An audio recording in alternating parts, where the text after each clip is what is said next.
This is Booked on Rock. I'm Eric Senich. Our guest is Bradley Morgan, author of U2's The Joshua Tree, Planting Roots in Mythic America.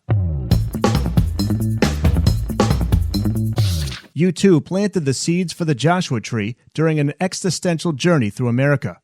As Irishmen in the 1970s, the band grew up with the belief that America was a place of freedom and prosperity, a symbol of hope and a refuge for all people. However, global politics of the 1980s undermined that impression and fostered hypocritical policies that manipulated Americans and devastated people around the world. Originally conceived as the Two Americas, the Joshua Tree was U2's critique of America. Rather than living up to the ideal that the country was an idea that belongs to people who need it most, the band found that America sacrificed equality and justice for populism and fascism. The Joshua Tree, Planting Roots in Mythic America, explores the political, social, and cultural themes rooted in the Joshua Tree when it was originally released in 1987, and how those themes resonated as a response to the election of Donald Trump when U2 toured for the album's 30th anniversary. Bradley Morgan juxtaposes the band's existential journey through America with his own journey connecting with his Irish roots by becoming a citizen in the age of Trump, and places U2's and the Joshua Tree's relevance in context with the current political climate. Bradley Morgan is a media arts professional in Chicago. He manages partnerships on behalf of CHIRP Radio 107.1 FM, serves as a co-chair of the Associate Board at the Gene Siskel Film Center of the School of the Art Institute of Chicago, and volunteers in the Music Archive at the Old Town School of Folk Music. He's written music features for CHIRP Radio 107.1 FM's award-winning blog and discographies. To hear all of the U2's The Joshua Tree album, just head over to the show notes page. Bradley, thanks for being on the podcast. I really enjoyed this book. Great read. I'm glad to hear that, and thank you for having me on. It's important that we get your backstory before we get into this book. Tell us about yourself, where you're from, your heritage, your upbringing, and where you are today. I did briefly mention before we started recording that I have Irish roots as well. In fact, my grandmother's maiden name was Lenane. Tell us, if you can, a little bit about yourself. My name is Bradley Morgan, and I am a media professional currently in Chicago, and I've been here for 11 years, but I had a very diverse upbringing, moving around the country into various other places around the world. Growing up in a military family, my dad served in the Navy, and we were stationed in a lot of different places. We spent a lot of time in Kentucky in the Midwest, Alaska, spent time in Puerto Rico, and a lot of that gave me this insight into my own understanding of America and this big collective of different people with different ideologies, background, all trying to unite under this same cultural identity. But at the same time, I had another influence as well. My mother was English. She was born in London and adopted two Irish grandparents. And actually, we have found out since releasing the book and since finishing the book that she actually found her birth parents who were Irish as well. And she's gone on a bit of a journey with that. And so I kind of grew up with a bit of English-Irish influence throughout my life, kind of just taking that for granted until the last decade or so, as I considered that part of my upbringing as it related to my own Americanness and my role as an American in a global society. When you started this book, you write that the original vision was a bit different than how it had turned out. What was that original vision, and what did it ultimately become? There was always something inherent about U2's music that spoke to me on some deeper level. And as you get older and listen more closely, and as you have different parts of your life change, different ideas and things, I started to relate to different concepts more. And the original vision for this book was I wanted to explore U2's political and cultural messaging with a much more heavier emphasis on denouncing authoritarianism, fascism, populism, in ways that I know I do that already in this book, but were much larger and, in fact, kind of overshadowed the musical element of the book. And when I was developing the proposal and outline before I started to write the draft, I had hired a friend of mine who was a copy editor to look it over, and she was telling me, you need to talk more about the music. And that was a big turning point for me, and that set me down a path of not just exploring the political nature of their messaging, but the cultural elements as well, and this exploration of America and their own existential journey, exploring different musical backgrounds, different literature backgrounds, and kind of carving out this narrative that explores both the good and bad, this dichotomy of America, what they admired and what they admonished from it. So it was originally a lot more heavily critical and a little bit more narrow in focus, and I just had to expand it to suit this larger existential journey. Gregor Meyer's forward in this book, it's exceptional. Meyer is a counterculture musicologist, film historian, lifelong record collector. He went back and listened to the Joshua Tree from front to back 33 years later and realized that this album could have come out today. But he wasn't the only one to notice the relevance of the Joshua Tree 30 years after its release. The band did too. What started as a single show tribute to this album turned into a full-blown tour. Can you talk about that? Gregor Meyer is a phenomenally just knowledgeable person about arts and culture and music in general. And there are very few people I've met who I'm just so impressed. And when I hear them talk, I just think like, oh man, I wish I knew half as much as what this guy does. And when I had talked with him about doing the foreword, he'd actually wanted to read the book before. And I wouldn't let him, partly because I had my own self-conscious issues about the quality of the writing, and I kept it very close to my chest. But I did give him a basic outline of what the book was. And I said, I'm not going to give you any notes. I'm not going to tell you what I want from this. I want your journey. And the reason why I did that was because I feel that the messaging in this album is so universal. And I wanted people to come to that through their own methods, through their own ways of discovering themselves and the relationship to this country, because I do firmly believe in those ideals. And to relate it back to U2 touring it, I think they understood that as well. They wanted to honor the 30th anniversary of the album in these small shows. Originally, it was supposed to be one show in Europe and one show in America. But with the cultural and political divide under the Donald Trump presidency, they started realizing themselves as well that there are so many people in this country who have very similar journeys of discovering America and their place in it.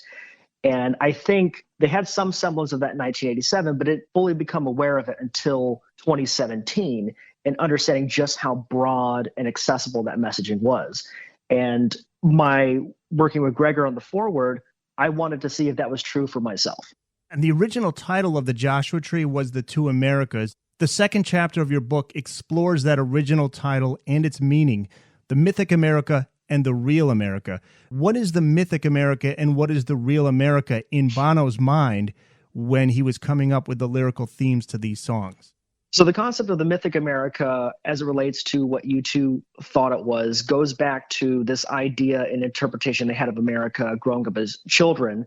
And that was an extension of what generations of Irish people had believed America to be, this shining beacon on the hill, this promised land, a place where they could escape cultural, religious, social persecution and live free. And this is part of that inherent narrative of America. It's on the Statue of Liberty, giving you're tired, you're poor, you're huddled masses. And that's what they grew up believing. That was this mythic idea, this place that things are going to be better for everyone, regardless of your background.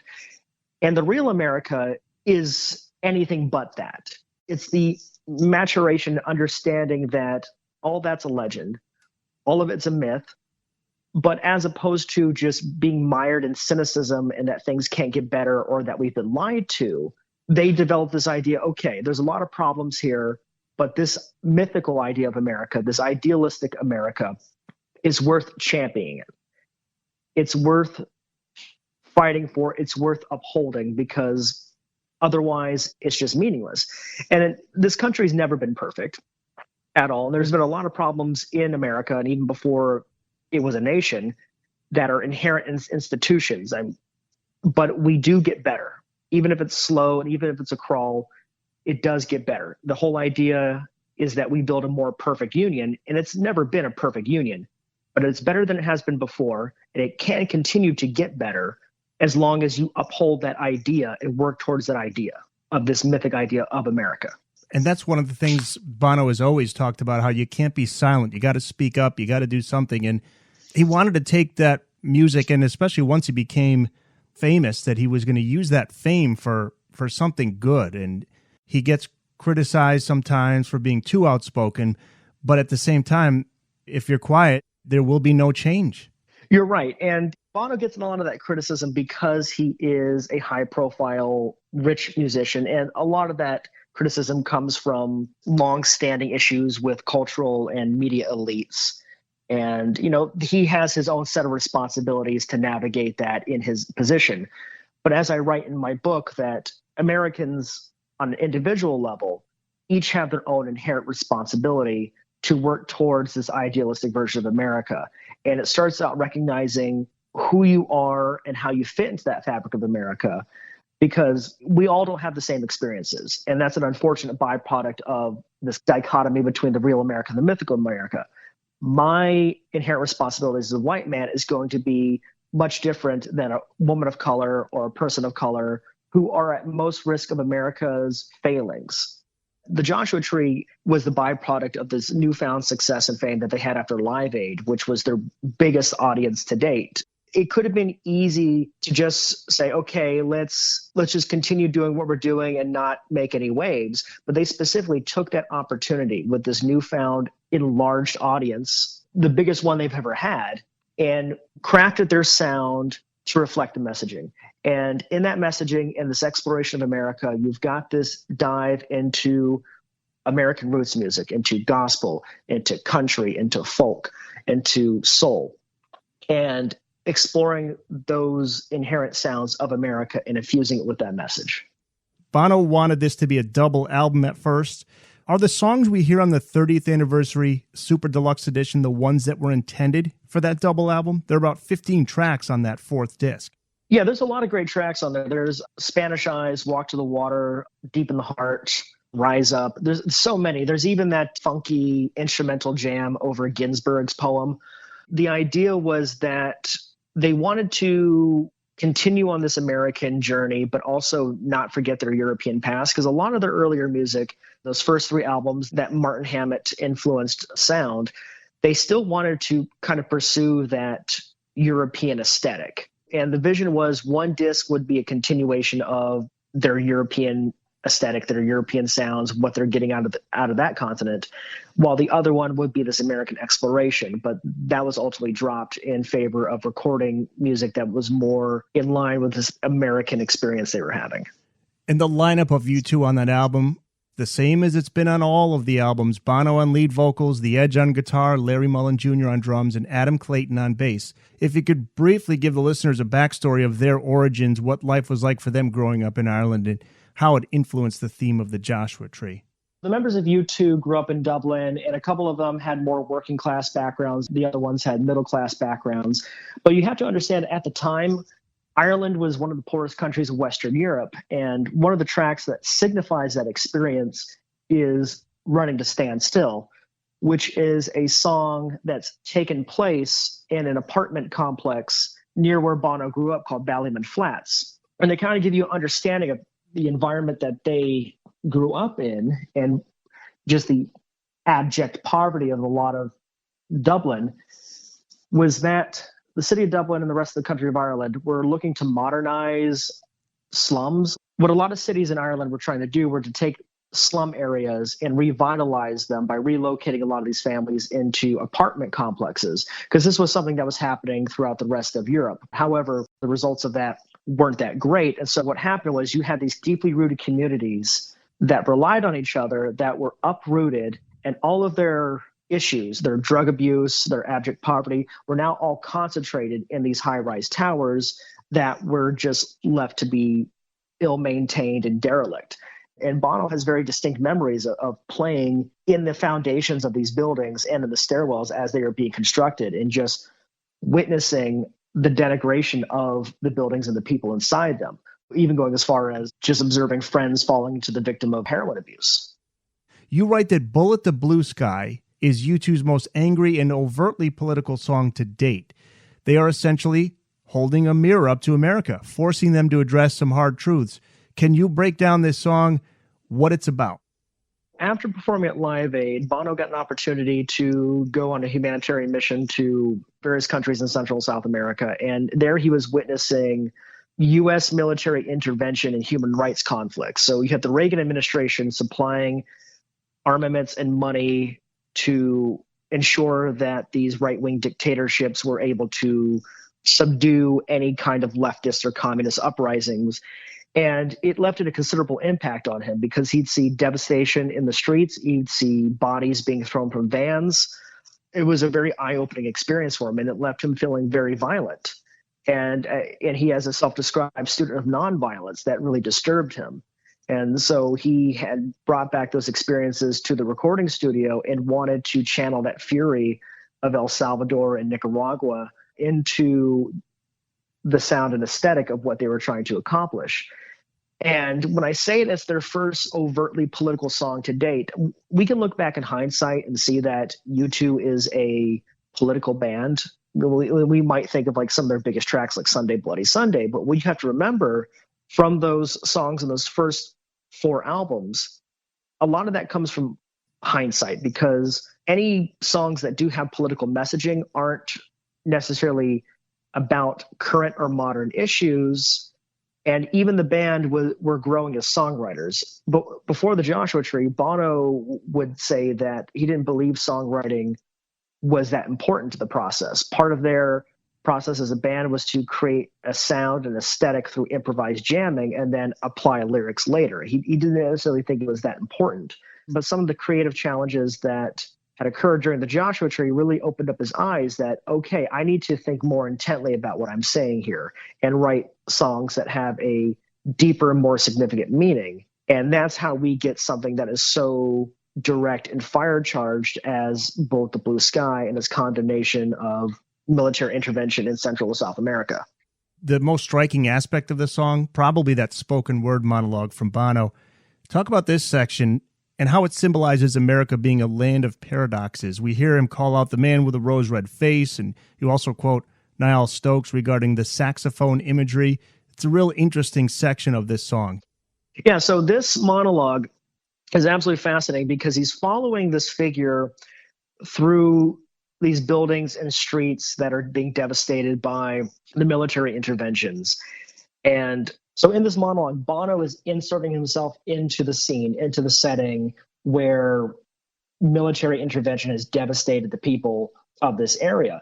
He's following this figure with this rose-red face through these huts, and he's hearing people groaning, people in pain coming through the walls. And at the same time, this figure is laying down dollar bills. And all this is meant to be symbolization of Reagan financing this military intervention at the expense of these Central and South Americans who are being devastated by these policies. And that's pretty apparent that I think that's what's happening. But as I was going through this and trying to interpret what exactly was being said, I wanted to go at it from a deeper level and understand the range of emotions Bono's going through. I mean, it's very easy to say, oh, he's angry at what he's saying this, or he's violently reacting. But there's an incredulousness there. There's a disbelief that's happening. He's questioning himself in this process. And it's incredibly very powerful. When you bring into mind the saxophone imagery, that's where you get a lot of the critique of America from a point of hypocrisy, because these citizens in these countries were just fighting for civil rights. And 2 decades prior to the Reagan administration in the United States, we had our own civil rights movement where you had black men and women fighting for the right to vote, fighting all these other policies and civil rights abuses. And that's within so many people's lifetimes.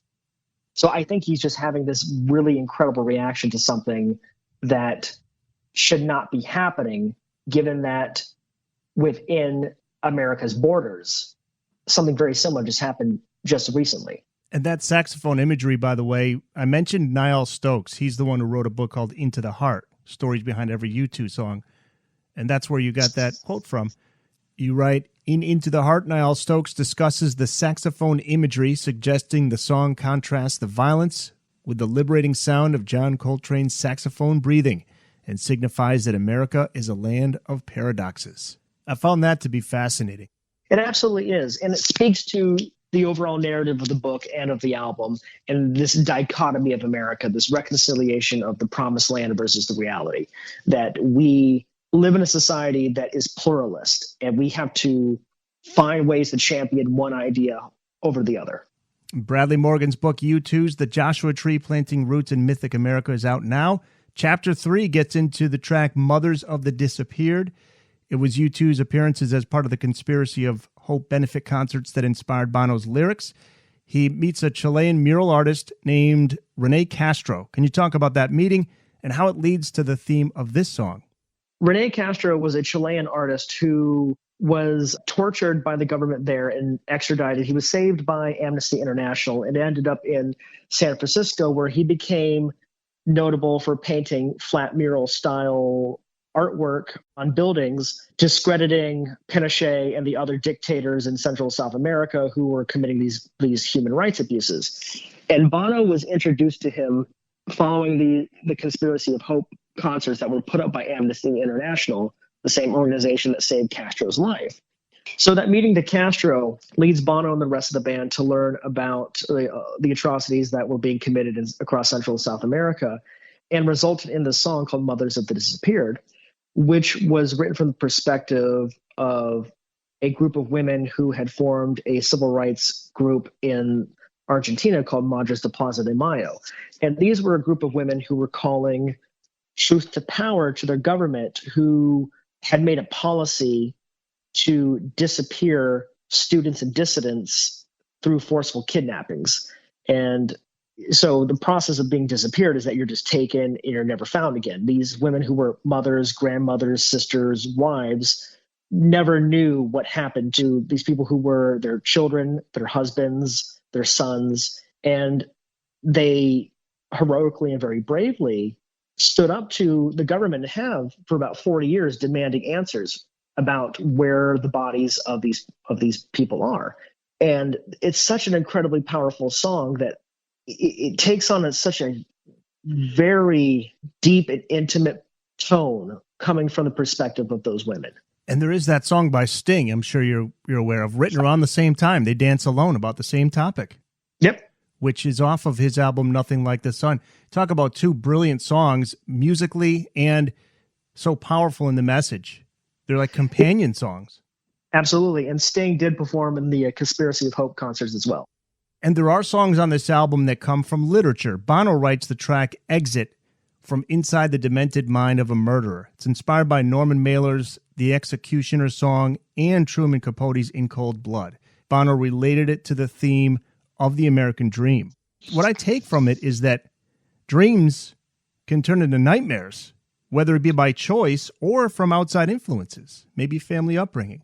Absolutely. And, part of understanding how the American dream can turn into a nightmare is that the American dream is a false idea that has been changed and bastardized over the decades. And so Bono, when he was going through America and touring and playing with U2, got really fascinated with American literature. And you mentioned those two examples. You mentioned Norman Mailer's The Executioner song and Truman Capote's In Cold Blood.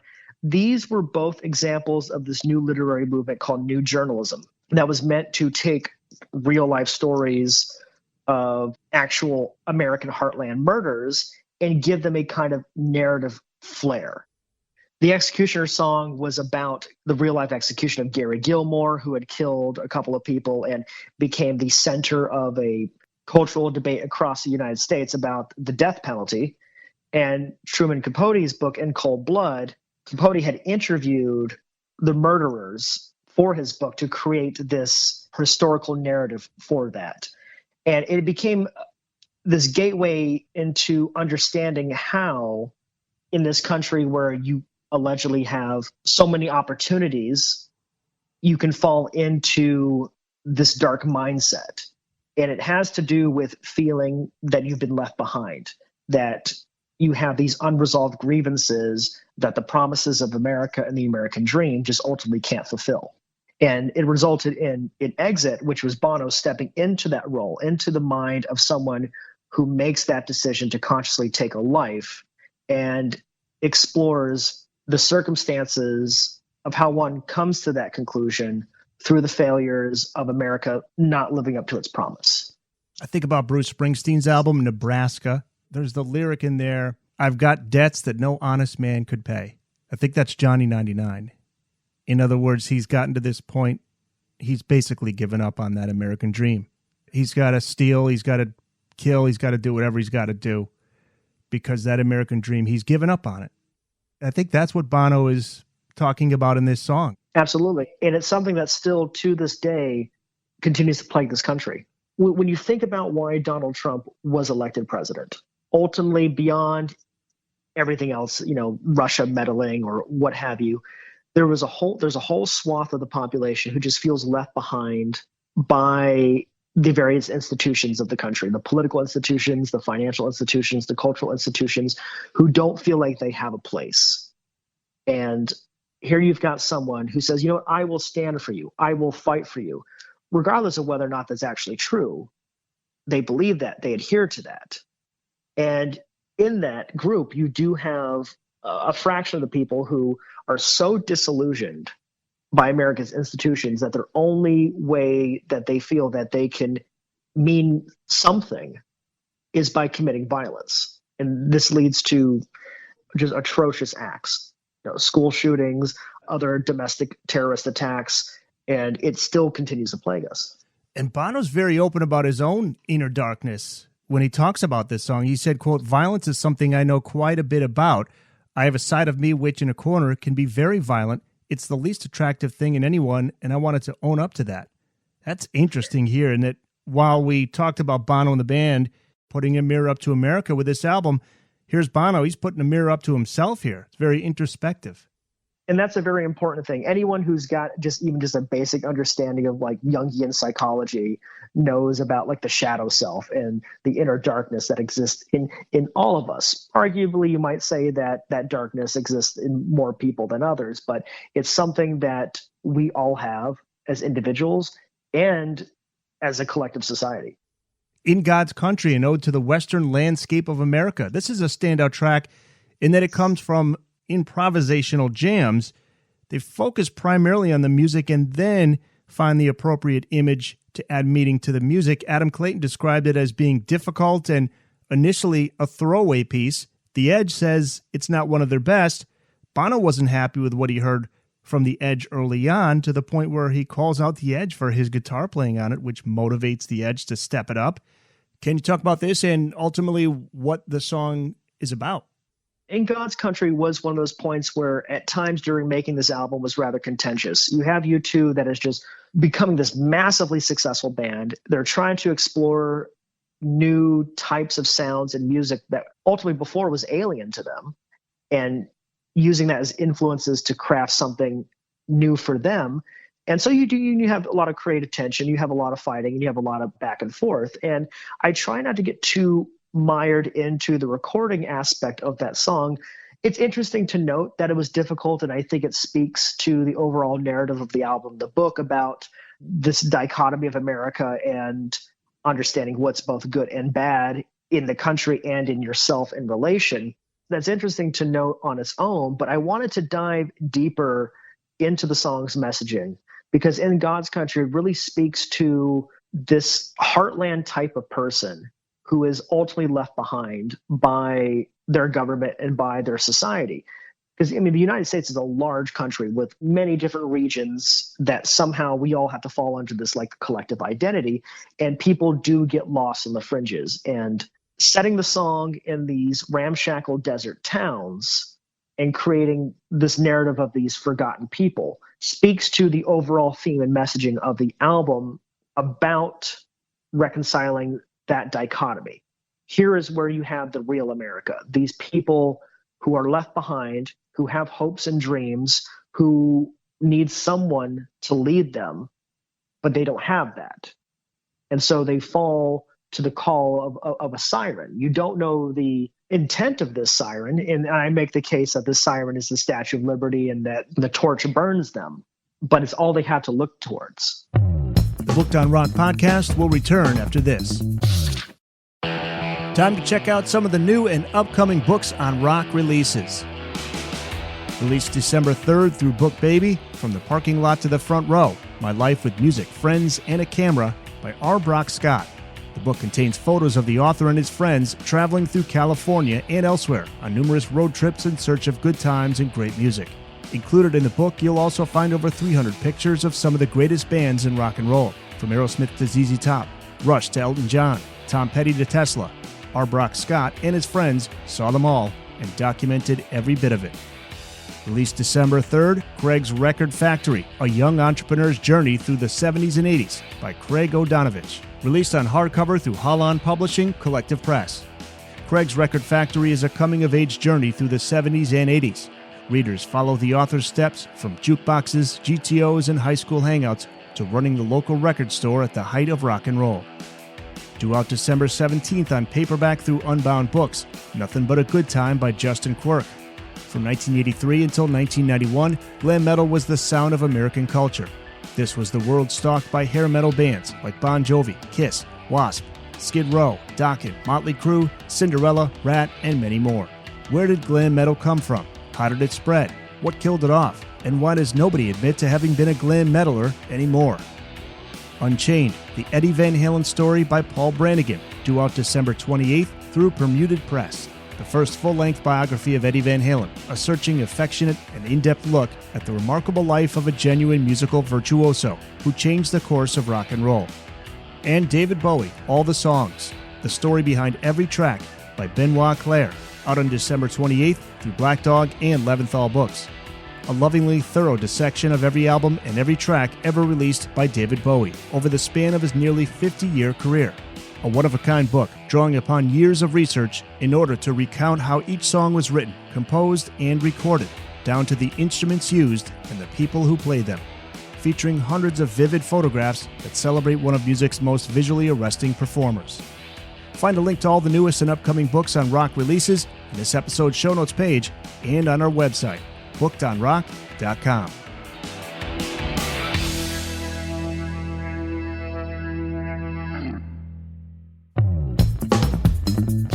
Where the Streets Have No Name, the Edge's opening guitar work on this is iconic. The lyrics inspired by the trip Bono and his wife, Ali, took to Ethiopia and witnessed the starvation there, and that really affected him.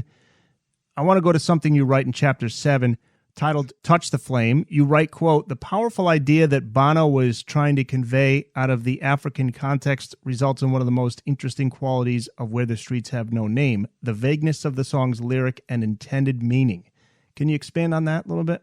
This was a difficult song for Bono in a lot of ways, and I would say that it's probably the most vague song of the album. Before recording the Joshua Tree, writing song lyrics was not particularly important to Bono and the rest of the band. The idea was to craft a sound and add words later. And Bono had written just lines and vague ideas of lyrics on airplane sick bags while he was flying to his humanitarian mission in Ethiopia.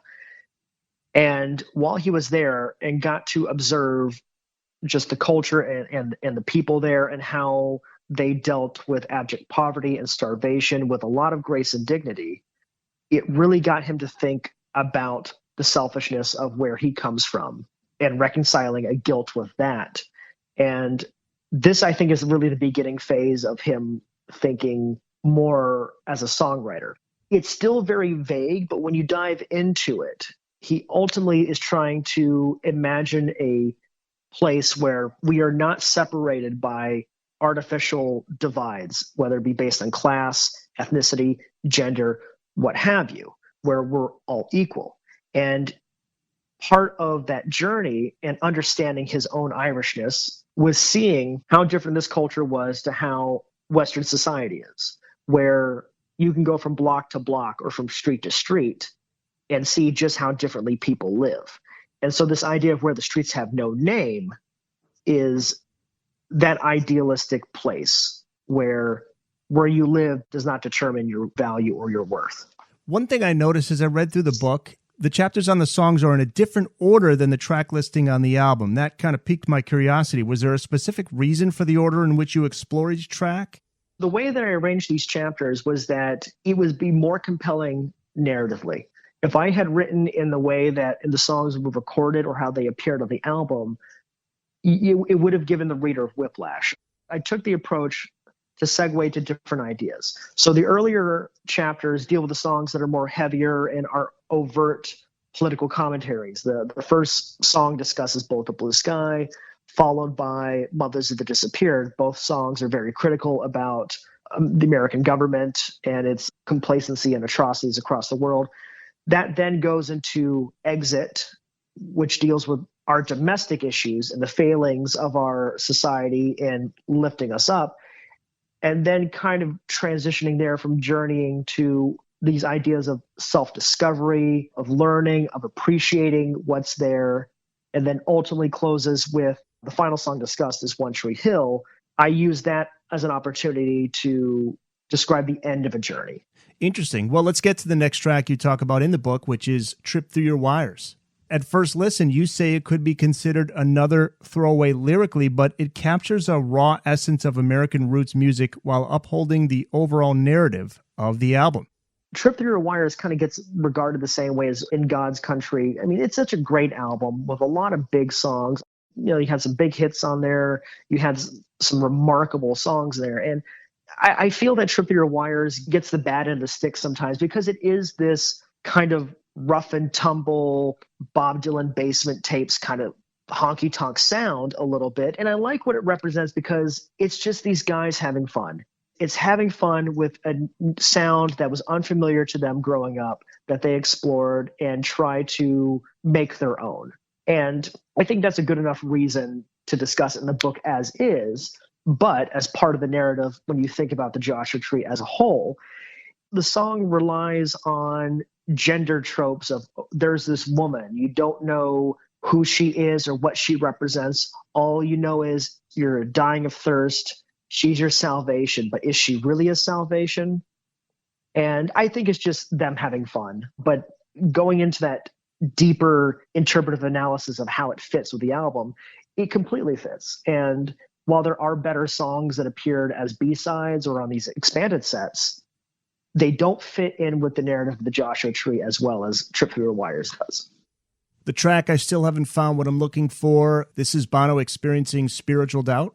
Yes, and I think the spiritual doubt is a relation to not only his own existential crisis on a personal level, but I think it does relate to his overall vision of this Mythic America and upholding that Mythic America. When I talked about earlier about our goal is to form a more perfect union, there's no reality to perfection. I mean, you can't achieve perfection, but it's still something that you try to at least get close to as possible. You challenge authoritarianism, you challenge policies that subjugate and marginalize human beings, and then, okay, what's next? You accomplish that. What's the next goal? And in that respect, you're always going to be searching for something. But I think the most interesting thing about that song, I wrote that chapter in 2019, but I had to revisit it at the end of 2020 because I had to take in consideration something new that had happened because of the cultural moment that we were in. When George Floyd was murdered, there was a lot of civil and social unrest and examination of appropriation of Black culture and Black artists. And I knew I'd have to go back and take a look at that song because the improvisational jamming of that song came from gospel influences, which comes from the church. And it has origins in the Black community and it has deep significance in the Black community. And a lot of rock music borrows, or, more realistically steals from soul music, from gospel music and the blues music and these other forms of Black music. And people lose a sense of where ultimately this music comes from. And I had to really wrap my head around this because, yeah, these are four white guys and they're borrowing traditions from Black culture. How does this stand out from other examples of white musicians committing cultural appropriation? And I ultimately had to come to the conclusion that these guys were honoring that tradition, and the way they were honoring that tradition was through the messaging of the song. And that what we're still looking for is where all the colors bleed into one, where all these artifices that divide us are no longer there, we're equal, and that, I believe, is a representation of the mythical idea of America that the band really upholds. Do you prefer the live version that they put out where they actually had the gospel choir on stage with them? That's a great version too.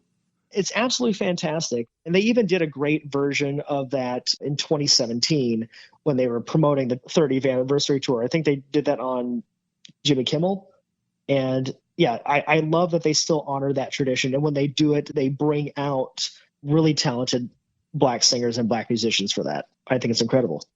Dublin had a growing heroin problem in the early 80s, and Bono addresses this in the track Running to Stand Still. Very personal song for him. The lyric, I see the seven towers, but I only see one way out. This refers to the Ballymun Flats in Dublin. Can you talk about the significance of that location in regards to this track? Well, because Bono grew up close to it, and he knew people who lived in that building, and they knew people who fell victim to the scourge of heroin abuse. And I mean, I can't say for certain his own experiences, his own personal experiences with that, but I think if you're around that, if you're a young kid in a very poor country, I think it's possible that that temptation was there. You know, especially when you consider the themes of temptation that exist throughout the Joshua Tree on some of the other tracks, and holding up a mirror up to himself and that inner darkness that exists there. This recording of this album and exploring America wasn't just exploring the darkness of America, but also the darkness in themselves as well. And I really love the maturity of that. Bono's been, as you write, somewhat cagey regarding this topic when they ask him about whether he has an addictive personality. He perhaps suffers from an addictive personality, but one of the quotes in the book that you reference is essentially him saying, I'm not really going to get into that because there are people that are a lot worse off than me that I would rather prefer that you focus on them and try to help them because I've got money, I'm doing okay.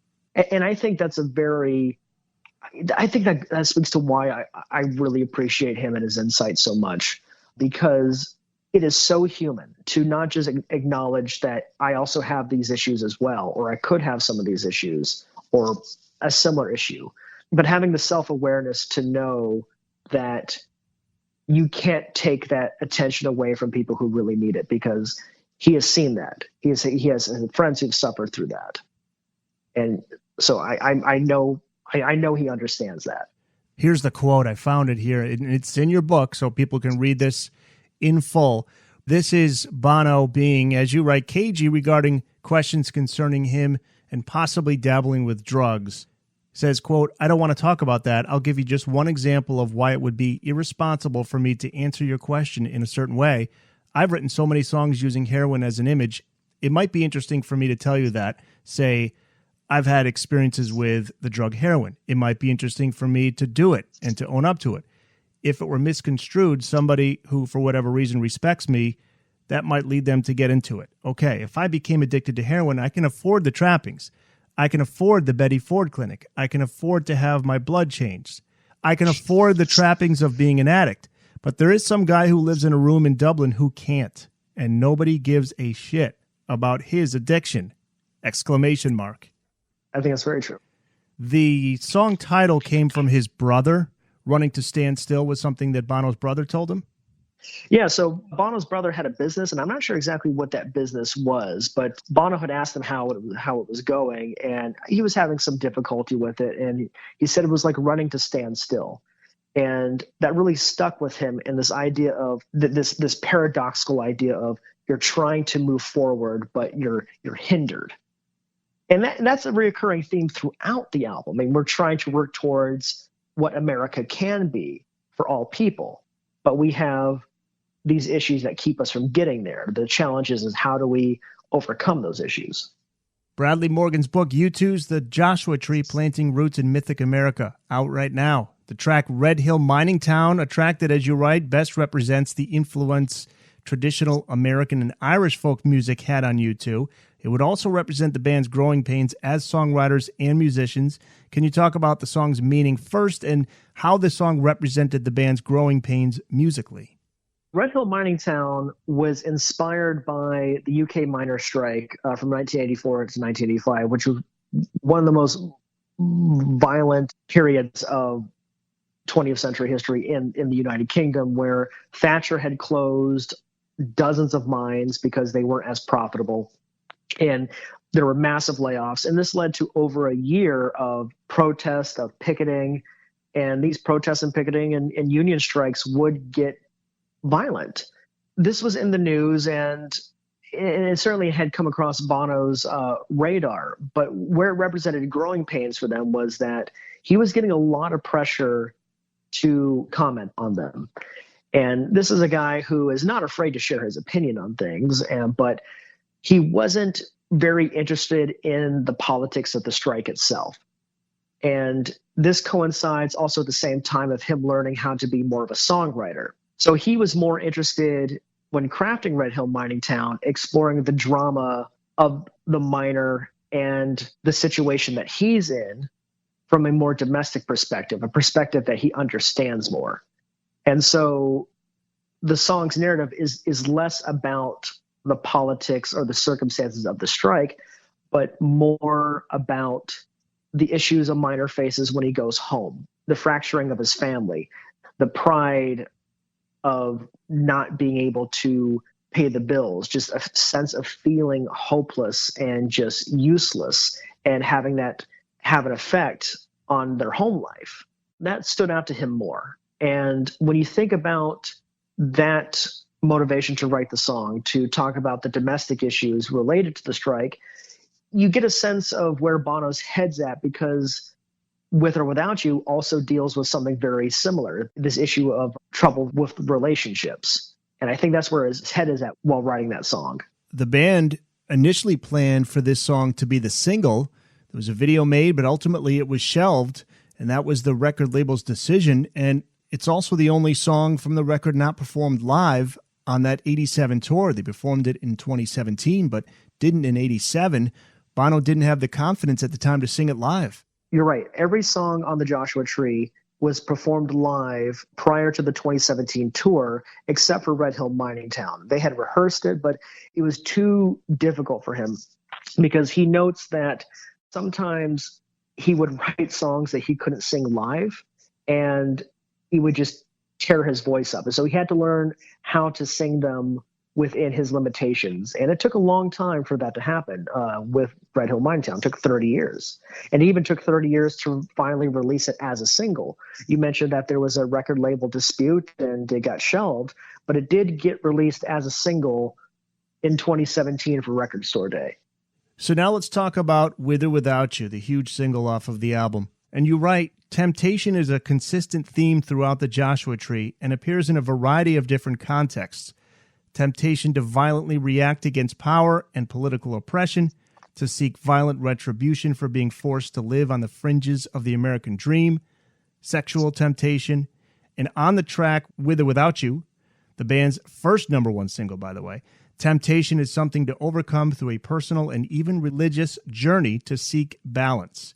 Here Bono is singing about the emotional and spiritual complexities of a committed relationship, which I can only imagine was strained by Bono's recently acquired fame. He and Ali went through some struggles. Bono himself going through some internal struggles.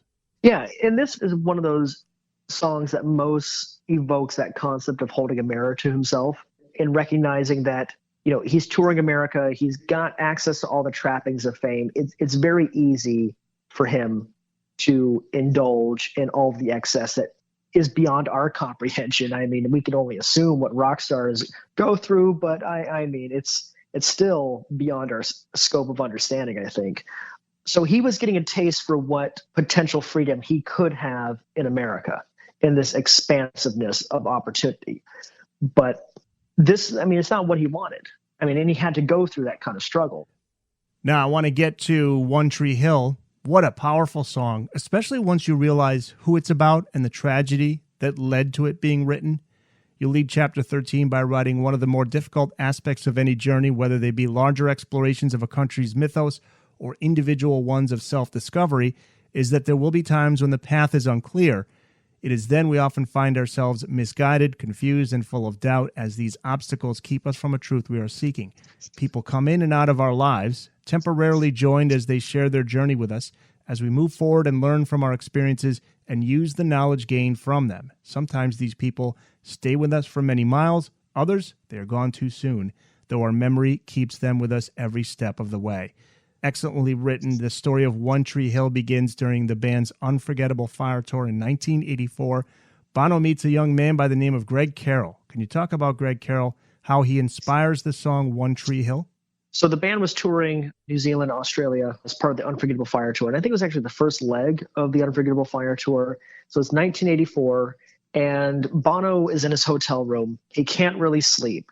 And so he goes to the bar at 2 a.m. and he finds a group of men there. And one of them was Greg Carroll. Carroll was a young Maori man who was very involved in the New Zealand music scene, then working as like a stagehand or, just kind of a gopher for a lot of these other bands. And there was this instant connection, this kinship. And they took Bono to a place called One Tree Hill, which is one of the highest points in Auckland, New Zealand. And that whole area is just old, dormant volcano. So there's a lot of hills and valleys there. And Bono just had this divine moment of just understanding that he's always disappearing into other people's lives. This was an epiphany that he had there. And it left a considerable impression on him. And something in Carroll left a considerable impression in him as well. So much so that Carroll was then invited to join the band as a crew member for the tour and ultimately became an assistant to the band and developed this really deep friendship. In the book U2 by U2, the members even talk about Carroll would even take their wives out to go dancing. Like, he was such a good friend, and Bono even considered him, I think, like a brother in a lot of cases, because he was just this great, amazing spirit, and he represented a specific moment where Bono's understanding of himself had grown more significant. But ultimately, that friendship was cut short after Carroll died in a motorcycle accident, and it left a huge gash in Bono's soul. Just completely felt like a part of him was missing, because he lost someone that he truly loved, and it brought back other pain as well. And I write about in the book how dealing with that trauma also had to force him to deal with earlier traumas as well, such as the death of his mother. Carroll was very young. He had to have been only in his 20s? I think he was like 23, yeah. Is there a particular song in all 11 tracks? Is there one that really stands out for you personally the most?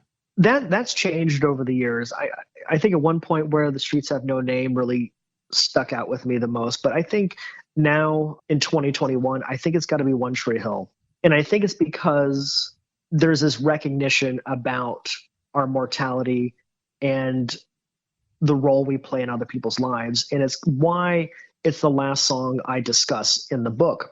Because even though this moment that I describe is one of the earliest moments that led to the Joshua Tree, I wanted to discuss it last because after enduring all these challenges and obstacles, ultimately journeys end and things change. And acknowledging that leaves me with a considerable impression that I gravitate to this song because of that. You do have a couple photos of yourself in this book. Can you explain what these photos are here? I'm looking at them right now.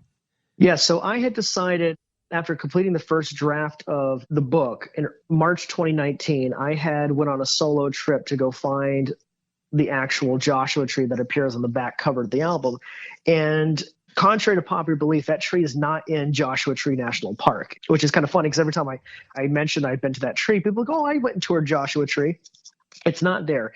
That specific tree is west of Death Valley in this really desolate area of the California desert where if you don't really see anybody, they do like military flybys through that area because it's just so remote. And I went and visited the tree.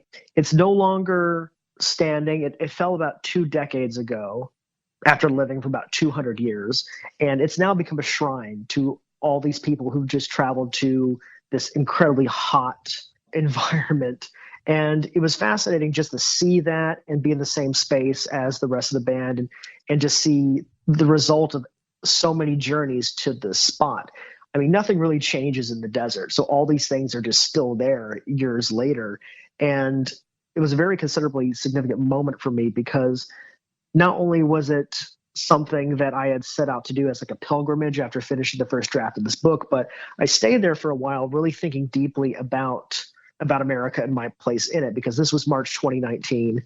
so much had happened during the Trump presidency in terms of Muslim bans, in terms of emboldening white supremacy, good people on all sides, or whatever he said. It was terrible. And I had to think a lot about what this meant for me.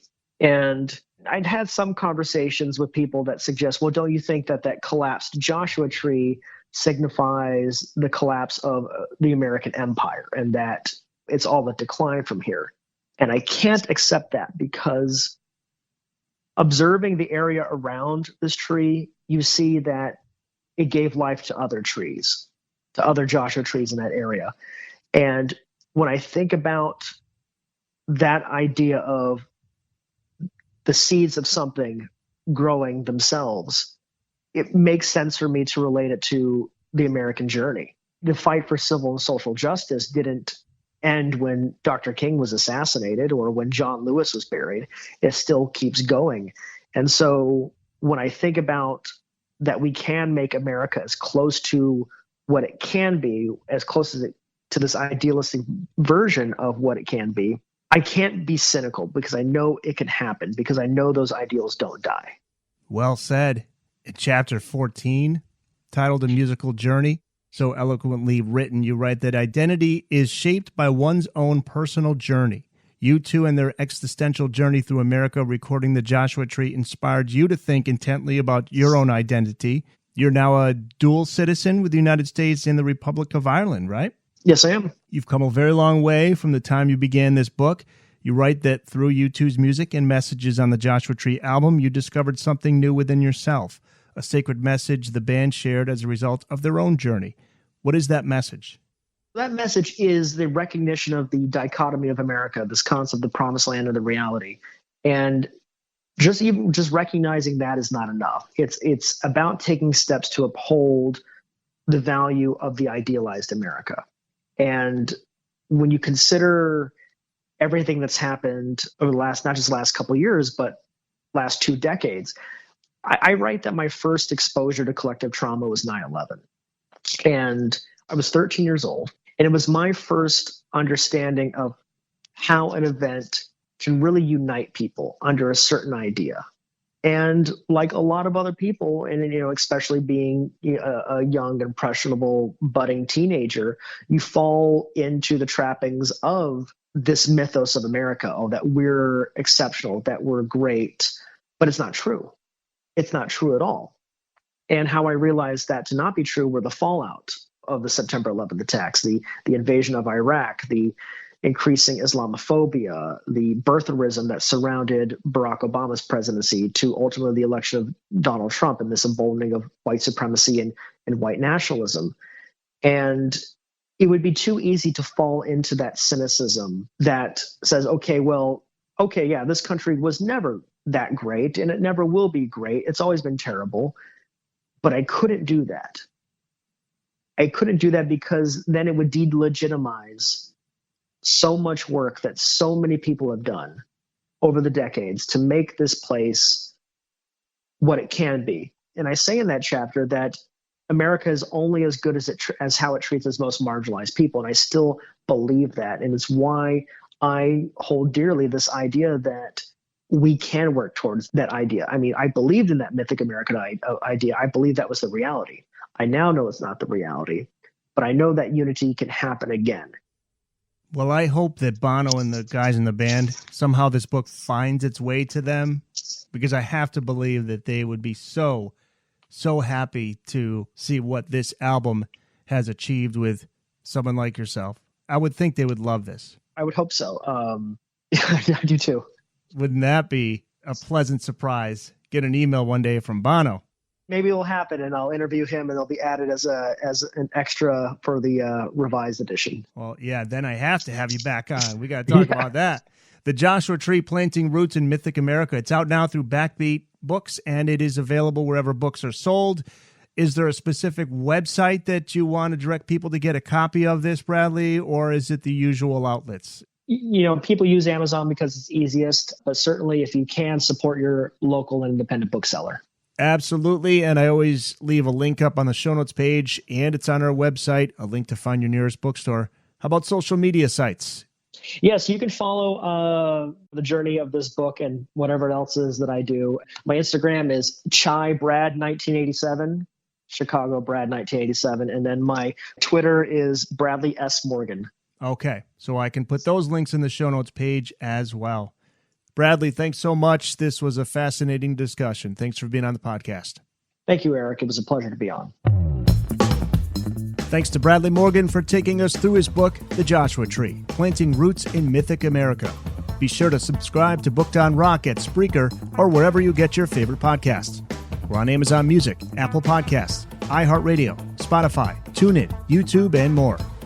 Find us online at bookedonrock.com, on Facebook at facebook.com/bookedonrockpodcast, on Twitter at bookedonrock. The email address is thebookedonrockpodcast@gmail.com.